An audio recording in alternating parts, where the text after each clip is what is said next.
puišiņi bija atnākums, ir visi dzīvoņi, ļoti patīkam visus šeit redzēt. Un mūsu šīs dienas tēma ir Baltijas jūra un radiācija un reģions, kurā ir notikušas radioaktīvas izmaiņas pēdējo 50 gadu laikā, kas ietekmē mūsu veselību, mūsu bērnu, mūsu mazbērnu, nākotni. Un līdz ar to mēs esam jūs lūdzinājuši šajā vidas ministrijas telpā, kur mēs tikai esam īrējami. Tas nav vidas ministrijas pasākums, bet šis pasākums ir viens no 14 pasākumiem, kas notiek apkārt Baltijas jūrai. Šeit jūs varat paņemt arī karti, tur uz galdiņa, ja? Šādu plašu plakātu, cik nu tur viņi ir. Un šeit atrodās atzīmētas visas tās vietas, ar kurām šovasar notiek pasākumi līdzīgi šīs dienas pasākumam šeit šodien, kur speciālisti sastrās un mēģina kopā apstāstīt viens otram savus viedokļus un informēt arī pārējos cilvēkus, kur nav speciālisti. Un šeit ir vēl viens pasākums, kurš nav atzīmēts, kurš netiks plakāts spiešanas laikā, tas ir Viņā. Pēc Rīgas pasākums būs Belarusē, pēc tam dosies uz Viņu, pēc tam būs Polijā, Vācijā, Dānijā, Malmē, Stokholmā un atkal atgriezīsies uz Somiju, kur vēl būs daži pasākumi. Vai tagad vēl var pievienoties šeit tūrē, kur ilgs arī Alpika, ne visu augustu.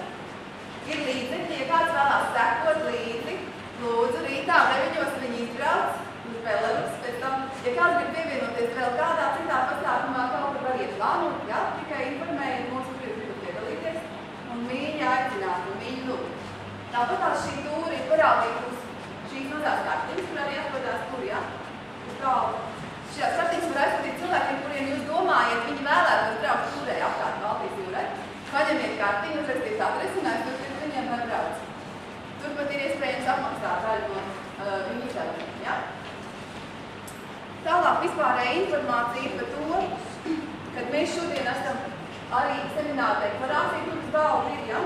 Par svarīgākiem punktiem, par kurus mūs satrauc.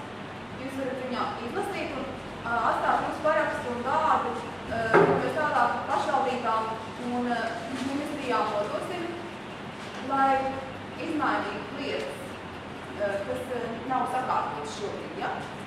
Un tālāk jūs arī tur atradīsiet materiālu par mājaslapu Baltijas jūras reģiona radiācijas risku monitors, angliski Baltic Sea Region Radioactivity Watch. Un tāpat tās jūs atradīsiet šo materiālu. Baltijas jūras radioaktīvais piesārņojums ietekmē arī tevi. Tas ir maziņš, ļoti simpātisks materiāls, ko mēs sagatavojām tikai dienu atpakaļ. Viņš ir skaistā latviešu valodā un ļoti koncentrēta informācija. Un šeit arī mājaslapas otrā pusē, kuras ir svarīgas, ja? Tālāk ir vēl viena informācija par organizāciju European Committee on Radioactivity Risk. Un šeit ir arī grāmata, jaunais modelis, kā pareizi paredzēt sekas radiācijas riskiem. Un tā ir šī jauns zinātnisks modelis, par ko jums vēlāk stāstīs profesors Un, ja šīs jaunais svarīgais modelis beidzot tiks pielietots, tad mēs tiksim vaļā no radiācijas riskiem visā pasaulē. Jebkura valsts, kas sāks pielietot šo modeli, sakārtot savu sabiedrību un vairs nebūs vēži un citas slimības cilvēkiem no jauniem piesārņojumiem. Protams, no vecajiem būs, vai ne?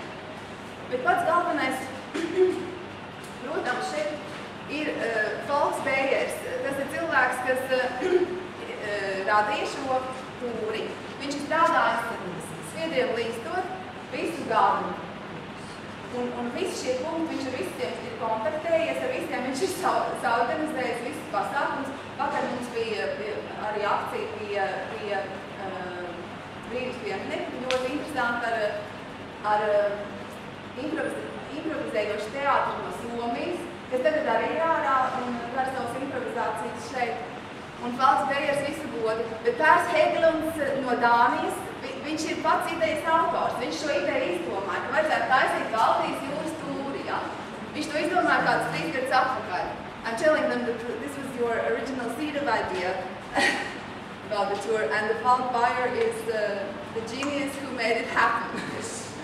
So please, Paul, tell them more about it. Un mums ir burvīgi tulce Marika Grīte, kas palīdzēs mums saprast, ko ārzemnieki saka. Un mans vārds ir P.Hegelund, Baltijas jūras reģiona radiācijas risku ģenerālsekretārs. Hello again, and as mentioned, my name is Beyer. Hi. I'm a German anti-nuclear organizer and also researcher on the issue of final disposal of nuclear waste in Germany. And I will give you a short version of my lecture later in the event today about the final disposal issue. Now it's about the info tour. And this anti-nuclear Baltic Sea info tour started on 21st of June on the Åland Islands between Sweden and Finland. And we had some stops already in Åland and in Loviisa, next to the one of the power plants of Finland. And we were in Helsinki on the day of the decision of the Finnish parliament about constructing new nuclear reactors in Finland. And in the last days we were in Russia and St. Petersburg and met activists there and had street actions and information events there. Now we are in Riga. We had yesterday some street actions and street theater. Today people are doing some performances on the street too. And we had networking, gathering to develop future anti-nuclear projects together with people who are interested in working on this anti-nuclear issue. And the Baltic Sea Info Tour is a tour traveling some 6,000 kilometers around the Baltic Sea. And we have a total of 15 stops in 9 countries. So we are stopping nearly all the countries around the Baltic Sea. And the reason for this info tour is that the Baltic Sea is the most radioactive sea in the world.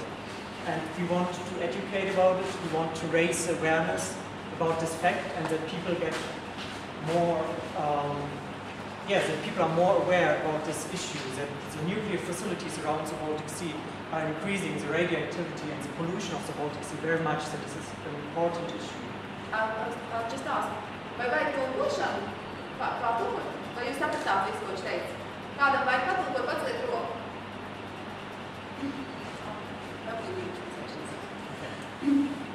But you will hear more about the radioactive contamination of the Baltic Sea by P.Hegelund afterwards, and so I won't talk too much about it now.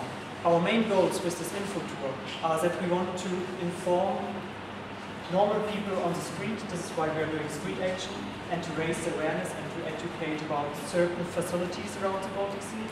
And we want to inform about these facilities and information events like this. So this is the reason why we have street actions and information events in all of these stops.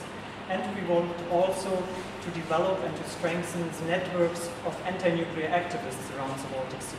This is why we are organizing network gatherings, why we try to connect with each other and to start new projects.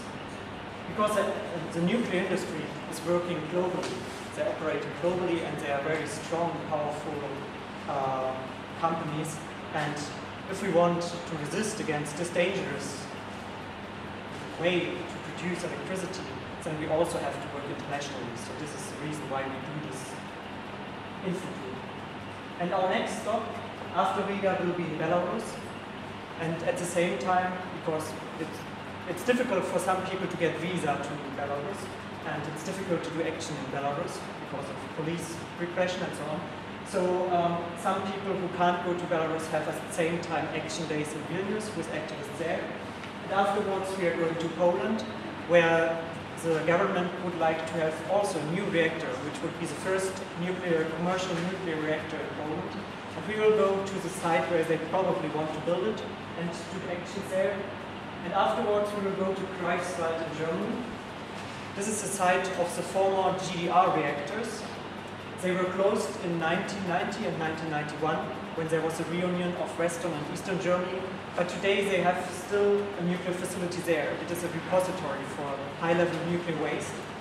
And the German companies want to send high-level radioactive waste to this repository this year. And the activists in this region want to organize resistance against it, and we want to support them by organizing it.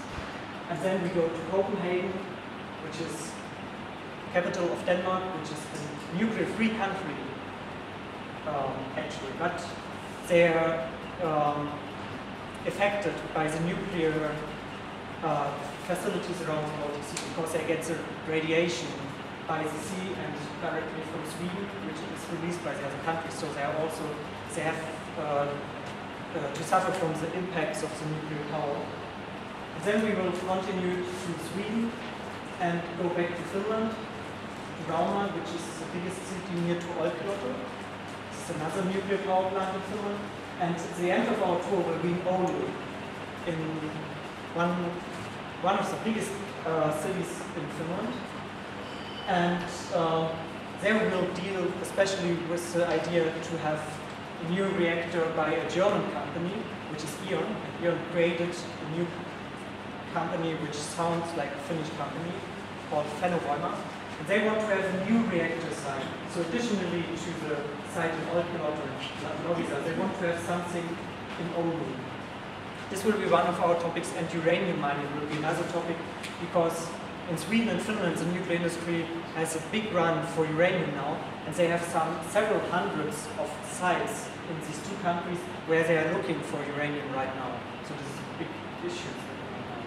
And afterwards we have like one week break after the end of the info tour, and then we will travel back to this Olkiluoto plant, and we will have a blockade. It's the first publicly announced blockade of a nuclear facility in Finland.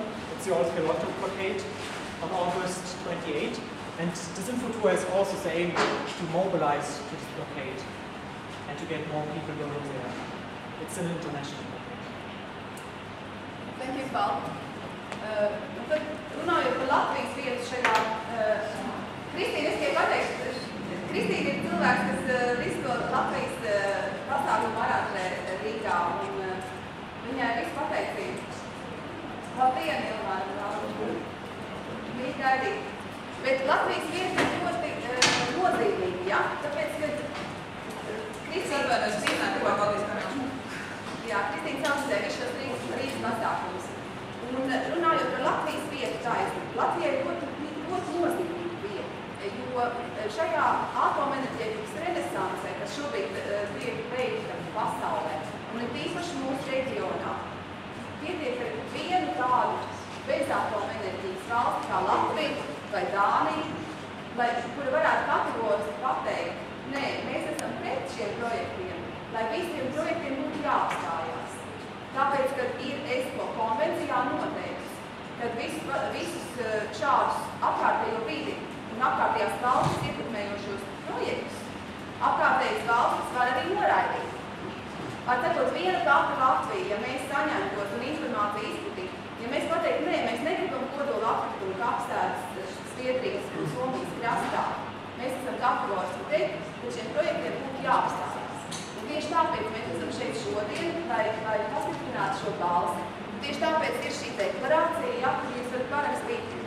Un tieši tāpēc ir ļoti jauki, ja jūs paņemat pat vairāk nekā vienu no šīm lapiņām un izplatat tālāk. Mums viņas ir 5 sigli, ja, tā kā ņemiet droši, kad aptrūksies, mēs pieliksim tā klāt. Un nākošais runātājs būs P.Hegelund no Dānijas, kurš ir nodarbojies ar radiāciju jau 10 gadu laikā. Viņš ir ļoti spēcīgs speciālists. Viņš ir pats izveidojis šo plakātu, kas tur stāv pie sienas, tas ir viņa roku darbs, mākslinieciski, un visi šie materiāli, kas ir uz sienām, arī ir viņa koferītī nesti pāri visām robežām, ja? Un pielīmēti ar viņa rociņām pie sienas. Viņš vienmēr pielīmē, vienmēr noliek apakē koferītī un maršiem tālāk. P.Hegelund, Dānija. Thank you. Yes, my name is P.Hegelund. I'm born in Copenhagen, in Denmark. And as Falk said, we have always been against nuclear power. We never used nuclear power stations. We have had a research reactor, but it's closed now. It's just for science and medicine. And even though Denmark don't use nuclear power, of all the populations, of all the people around the Baltic Sea, the Danish get the most radioactivity. I'm sorry, maybe it's not, varbūt tās mēs lūkāsim grupu ar tiem, kas grib, lai viņiem patulko, tur stūrī apsēsties ar tulku, vai grib latviešu to tulkojumu no angļu. Lūdzu, patreiz ar ceļu, nē, varbūt tās stūrīs, kā apsēst. Tur tajā stūrī, lai ne, lai citiem netraucētu tulko, ja? Jūs varat tur apsēsties, tie, kas grib, lai patulko latviešu valodu. It's just translation arrangements, translating.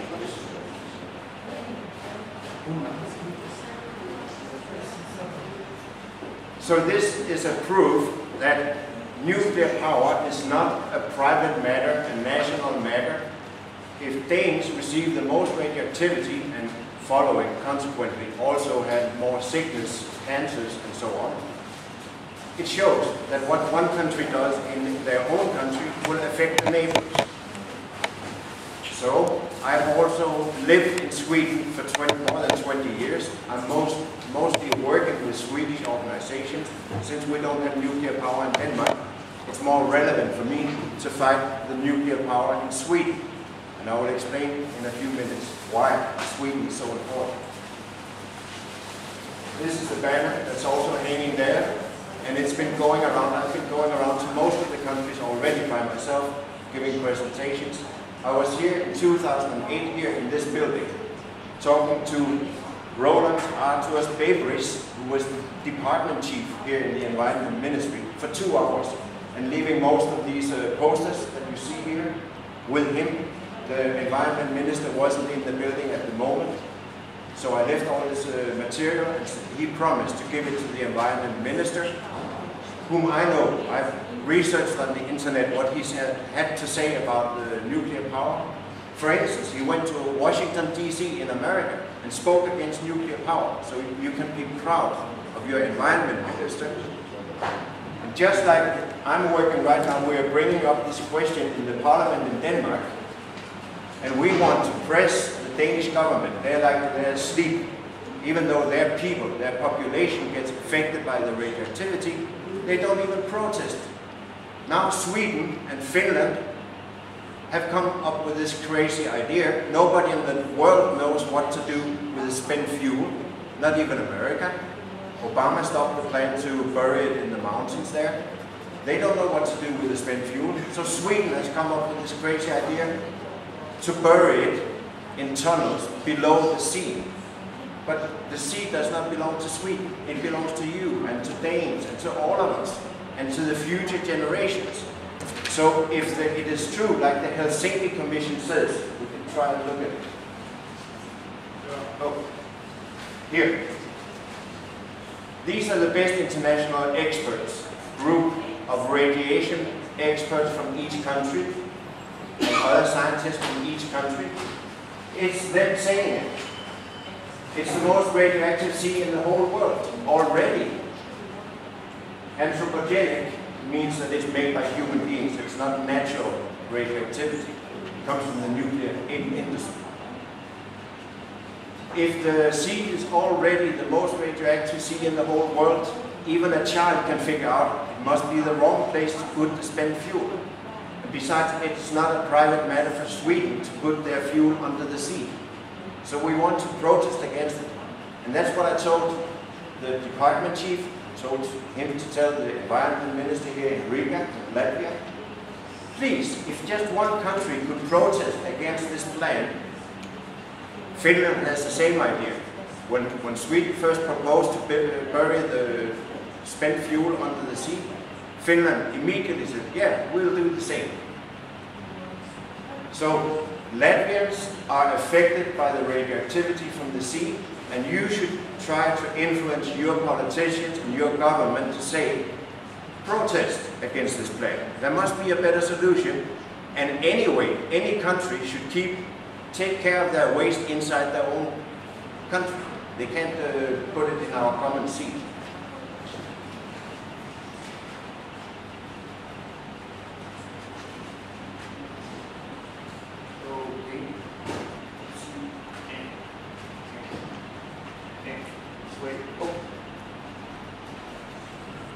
Now I will talk a little bit about the reasons. How come the Baltic Sea is the most radioactive sea in the world? The first has nothing to do with nuclear power. It is only a matter of the geography.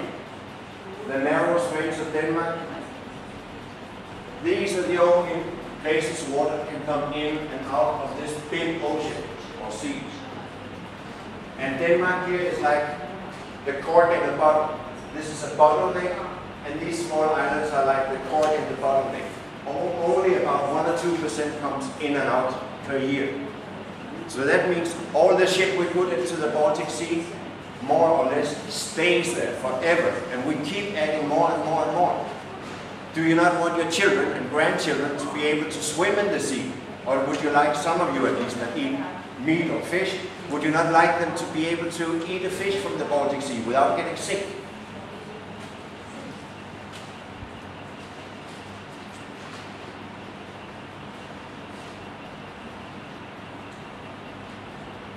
There will be illustrations in the next pictures here of all the nuclear power plants. There's almost 20 nuclear power plants around the sea. The Swedish power plants give the largest contribution in collective doses of the population, and that's of all the populations, including the Latvians. In Sweden, the people think that they have the cleanest and safest nuclear power plants in the whole world, and if they could only close down the Russian reactors and maybe export their very advanced technologies to Russia, there would be no more problems. But it's wrong. It's completely crazy. It's the Swedish plants that pollute the sea most. Soon I will show you exactly how much more. This is what the Helsinki Commission says, and as I said, these are the best experts, international experts.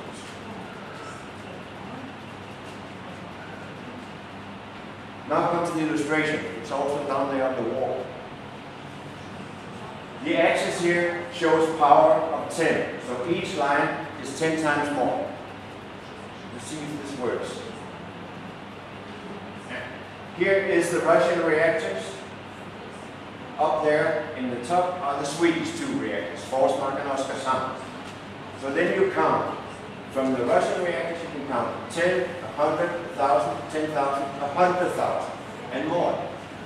The Swedish reactors pollute 100,000 times more than the Russian ones. Now here's a surprise for you. They're not so advanced. Their technology stinks, or else they don't care about they pollute the sea. And who has polluted the most? If you look at the years here, since Chernobyl accident, it's been Forsmark all the time in the top, till year 2000.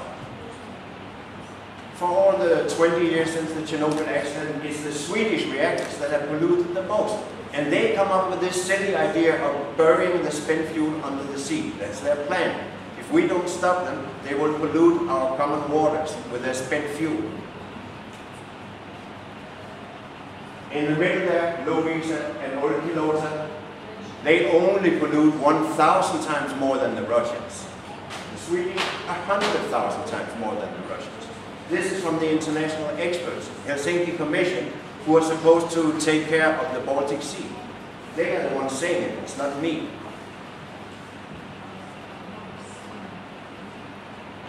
This is also what the Helsinki Commission says. It may not be entirely true. I'm sure that Chris Busby has some other ideas about how we get radioactivity inside our body. But they say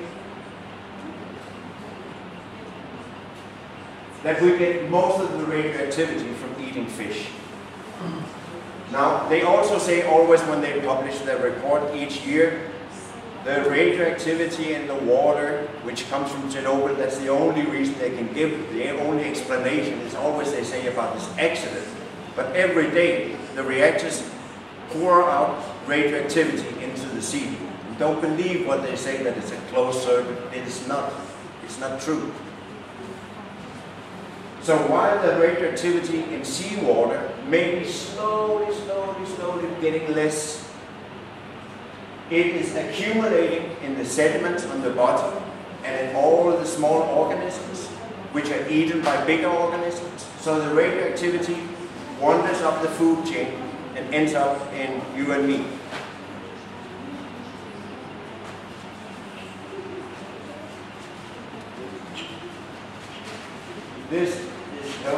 saying this, eating fish is the major way that people absorb radioactivity. In fact, they say it's 94% comes from eating fish, and the rest comes from all the other ways, like inhalation. I'm sure it's not true. I believe what Chris Busby is going to tell you. The water deposits the radioactivity on the coast. When the water goes up and down, it gets stuck in the sand on the coasts. Then it dries, then it gets carried with the wind inside the country, and people, these particles are so small that many particles can be inside one single cell in your body. So you can only see them with an electronic microscope. They're very small, you don't smell them, you don't see them, but you inhale them and they pass through the blood barrier into all parts of your body, into your brain. When they're inside the cell, they will shoot out small electrons. When they decay, they will shoot out small electrons, and some of them like to be really close to the DNA, so they shoot.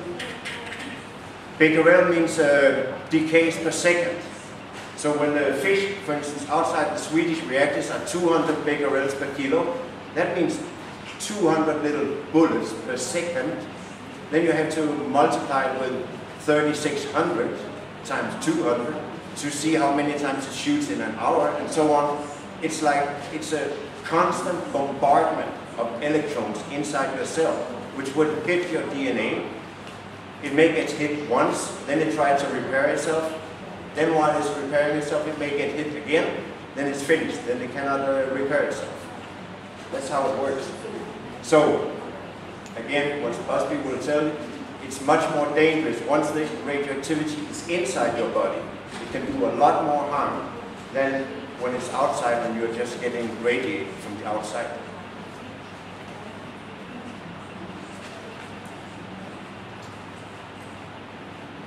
Contrary to the industry claims, the nuclear industry has kidnapped our concern about climate change. All this over here is about climate change. The nuclear industry are so tricky. They see, oh, all these environmental people and everybody's getting worried about the climate, so let's have some more nuclear power because it doesn't emit so much CO2. Well, I have to tell you, we are all emitting CO2 every time we breathe. It is kind of part of a natural cycle. But radioactivity, all these new isotopes that come from the industry, they were never in nature before. I know there's natural radiation from mountains and so on, but these isotopes from the industry have only been around for the past 1,500 years. And the fact that we are here is a proof that humanity, through evolution, through millions of years or hundreds of thousands of years, have learned to survive the natural radiation, the background radiation coming from nature, because all those people that couldn't repair their damage have died and don't get any children. So we that live here have some natural repair mechanisms which work on natural radiation, but not on the isotopes that are brand new that come from the nuclear industry, and which are all around and inside of you.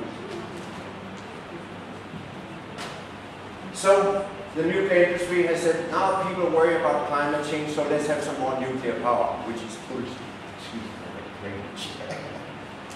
Nuclear power makes climate change.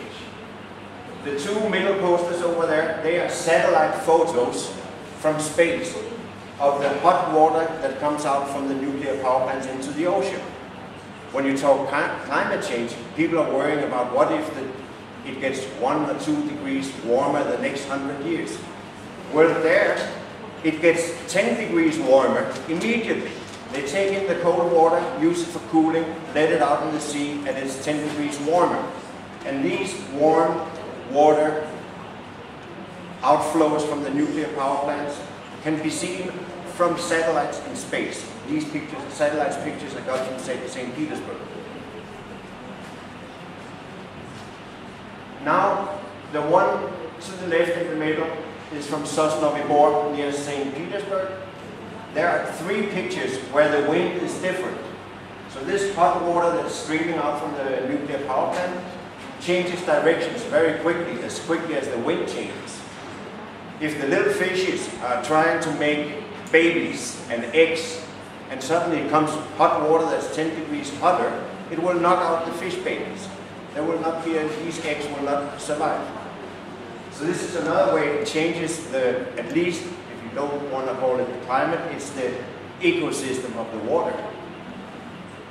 And through mass killing of fish and the intake of cold water for cooling system, they have filters because they don't want a lot of shit inside the cooling system. So they have filters. All the eggs and all the fish, they die there. And Times magazine, those two white papers to the right there, Times magazine published this article. It is like 250 million fish in 5 hours when they measured it. The scientists measured it. If you count everything, eggs and small babies and fish, it's millions of fish in just a few hours that can die there. So the nuclear power plant is like a big vacuum cleaner.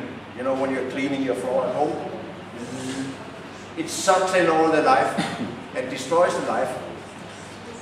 People are worried now that there's so little fish left and everybody blames the fishermen. You are catching too many fish. That must be the reason.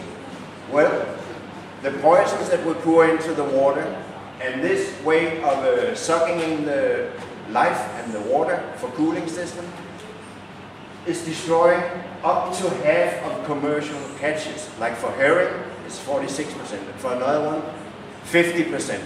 It equals what the nuclear power plants are destroying, equals half of the catches of all the fishermen.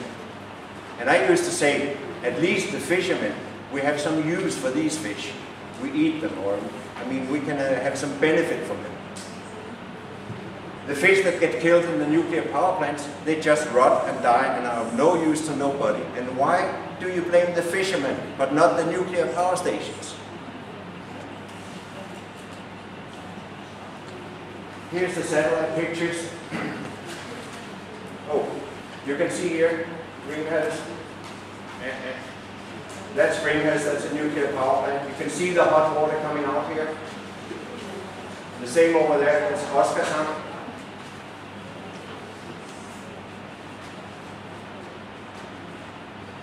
This is Sosnovyj. Different wind directions will give you a completely different picture that can be seen up from space, from satellites. This is the hot water outflow.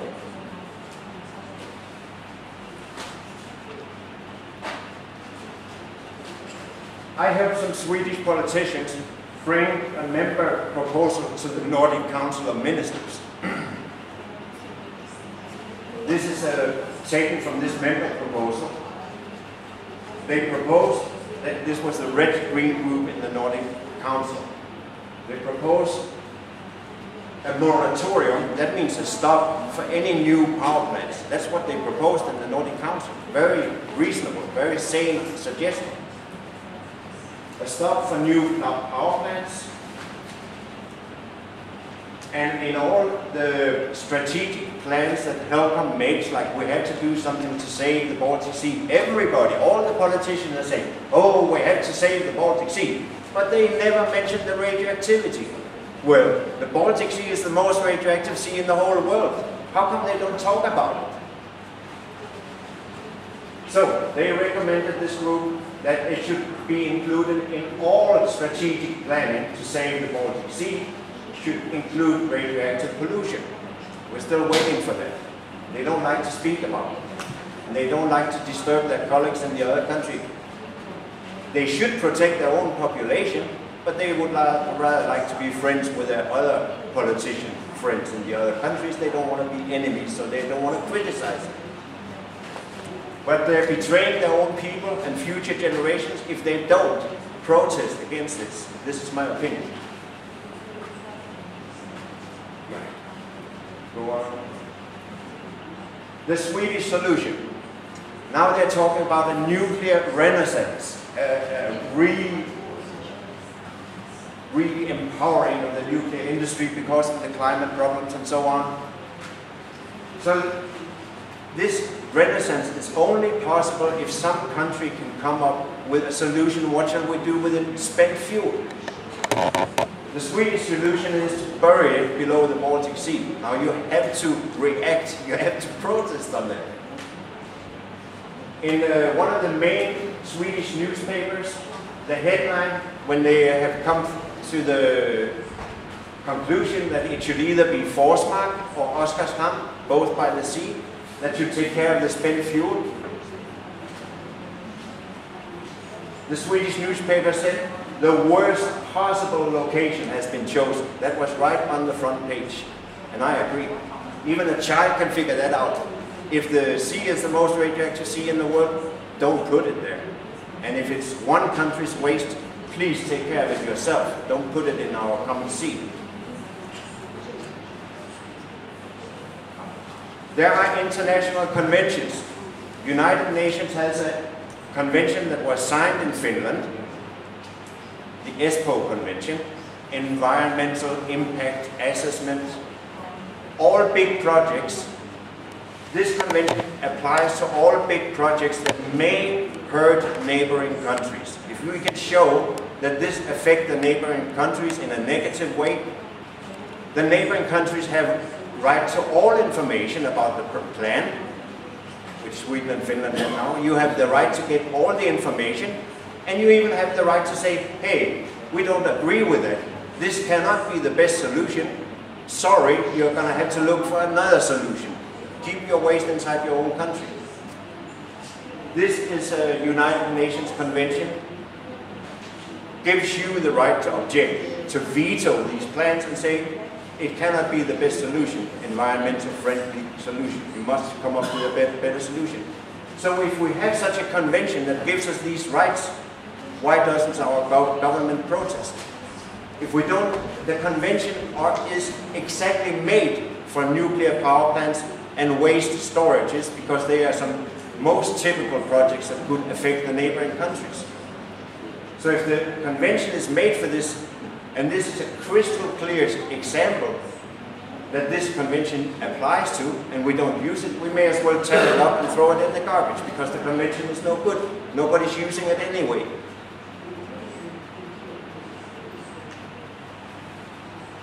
Then we have a different problem. We transport, or they transport, spent fuel. For instance, all of Sweden's spent fuel is being transported by ship on the Baltic Sea. And so the reactors that are on the west coast of Sweden, they have to go through Öresund, which is a very, very narrow passage with lots and lots of traffic all the time. And there's collisions all the time, and there's sometimes drunk captains or navigators, and they sail right up on land or crash right into another ship. This was almost happening with the Siegen. This is a nuclear waste transportation ship of Sweden. Siegen was sailing with spent fuel, and a big Asian freighter was coming out from the Baltic Sea and was on its way out, and Siegen was on its way in. And they tried to stop to contact the freighter, and only when they were so close, and you know it takes like kilometers for a big freighter like that to stop on the sea. In the last moment, Siegen managed to avoid a collision. Otherwise it could have been a collision, it could have been a fire, the containers could have melted because they can't take the high temperatures of fires on board ships. It could be more than 1,000 degrees warm. These containers cannot stand it. The ship could have sunk and all the spent fuel would have been down in the sea. So we have to stop these radioactive sea transports. If we care about the Baltic Sea, it's only luck that this accident hasn't happened yet. CIMO is an international organization of coastal communities. There's about 20 communes in Denmark that are members of CIMO, and in all the countries, even in England. It's both about the North Atlantic, and now the last couple of years they have expanded their area to include the Baltic Sea. These are officials, politicians, mayors. It's their organization, it's not us. We are wild environmentalists. These are the local authorities. They say about the radioactive sea transports, it puts at risk the marine environment and the millions of people that live along the shipping route.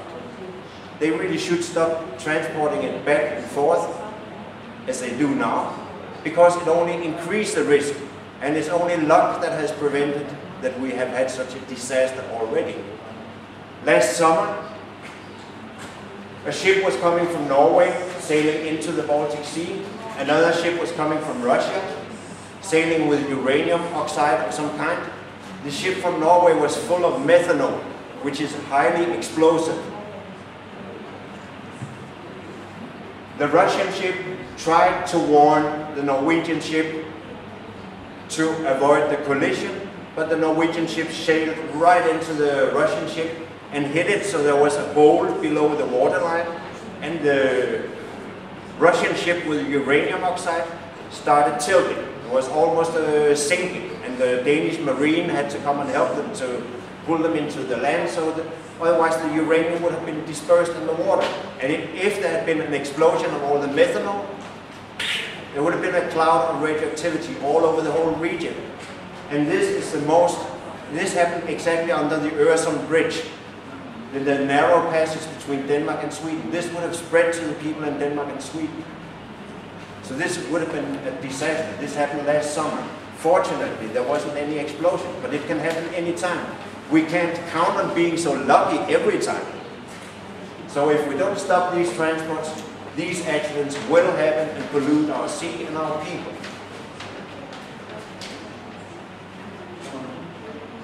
Oh. Yes.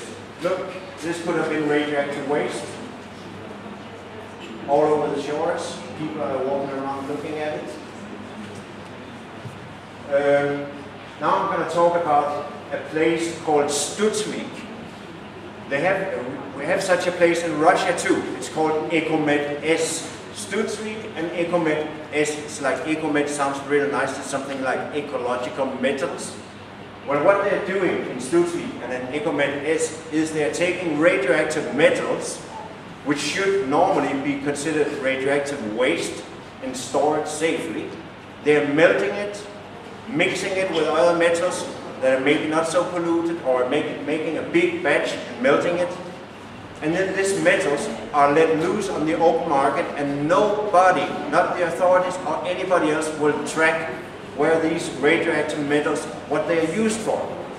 There was one scandal in England where they found out, maybe it was Greenpeace or some researchers found out, this radioactive metal had been used to make cans for baby food. So the baby food was coming in cans made out of radioactive metal. That doesn't sound like a very good idea to me.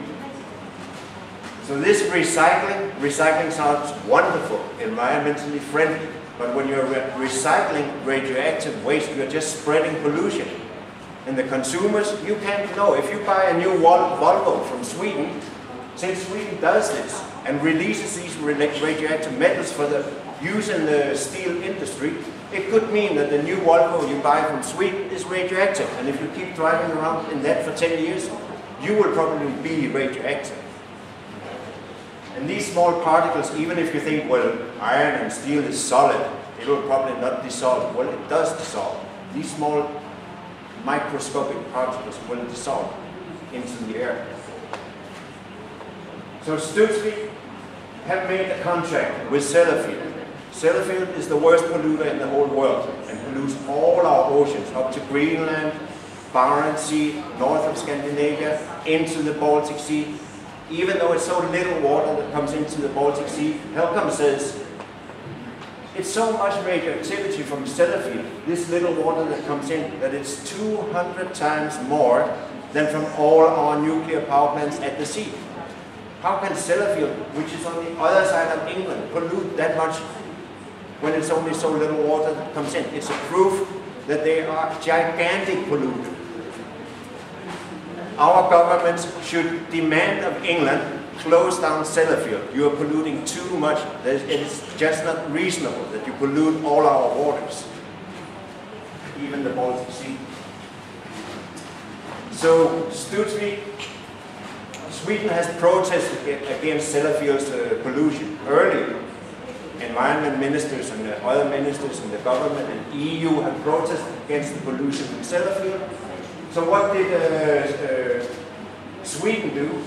They took spent fuel, Swedish spent fuel, and exported it to Sellafield. That means Sweden, that protests against the pollution from Sellafield, themselves is guilty of adding to this pollution from Sellafield because they sent their fuel there.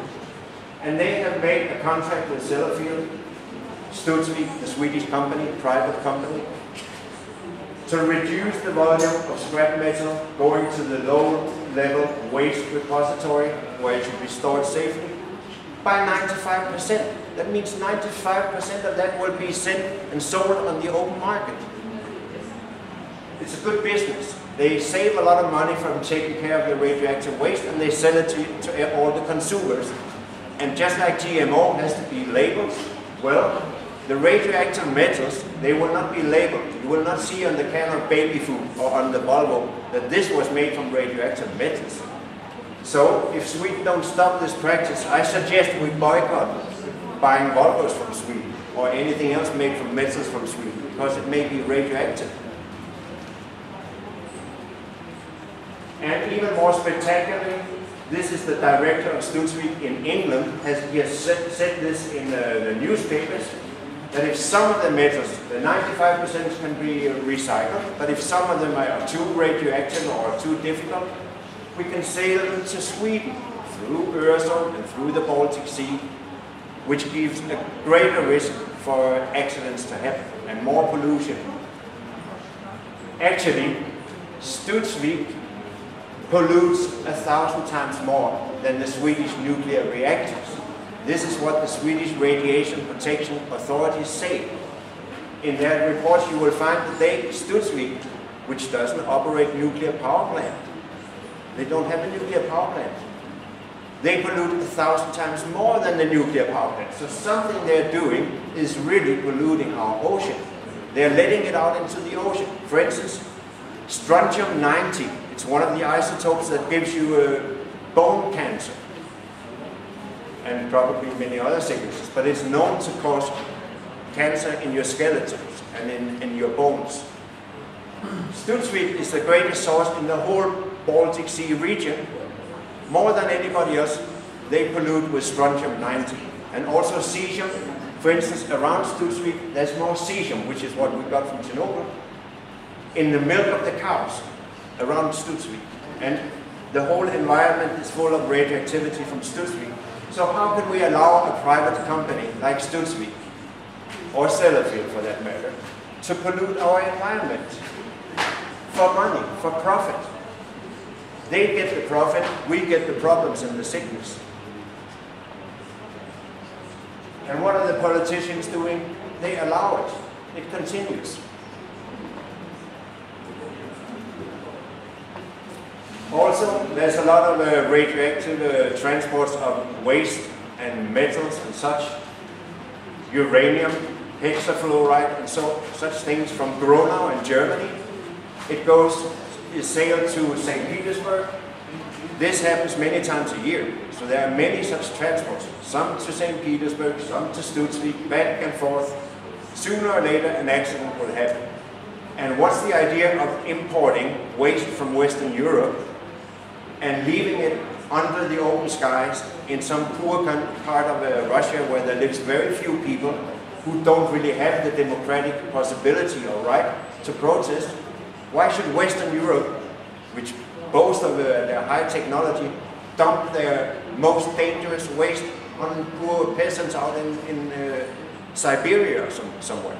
Well, Putin thinks he can make billions of rubles or whatever he wants, euros, on importing other people's waste because nobody knows what to do with the waste. So we had to stop these radioactive sea transports. And as I showed you before, the coastal communities, the authorities, they protest and say it puts our people at risk, millions of people at risk, for accidents can happen.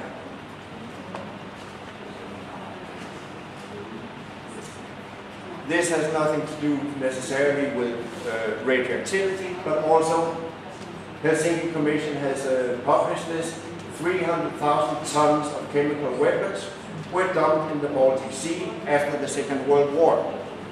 And it was the Americans and the English people, after the war, there was lots and lots of chemical weapons left. They didn't know what to do with it.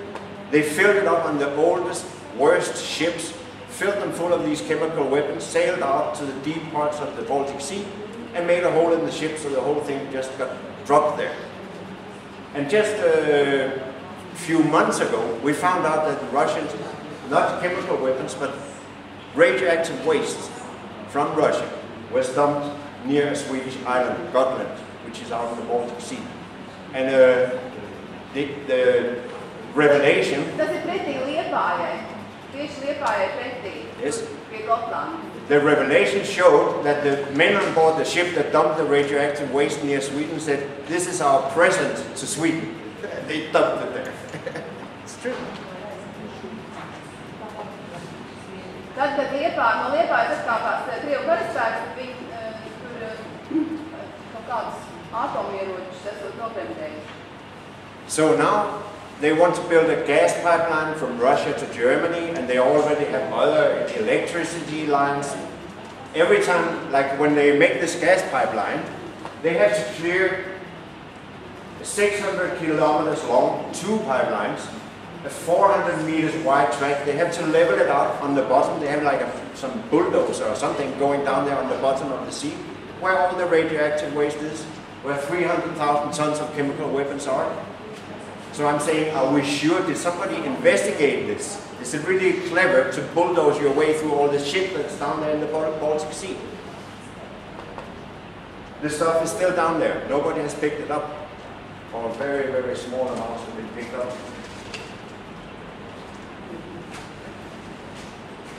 So, this will be my finishing line, unless you have questions, we can discuss a little bit. But we, and apparently a group in the Nordic Council of Ministers, demand a moratorium, a stop for any new nuclear establishments at the Baltic Sea, and stop dangerous radioactive sea transports. And especially, a final repository for spent fuel should not be buried at the Baltic Sea.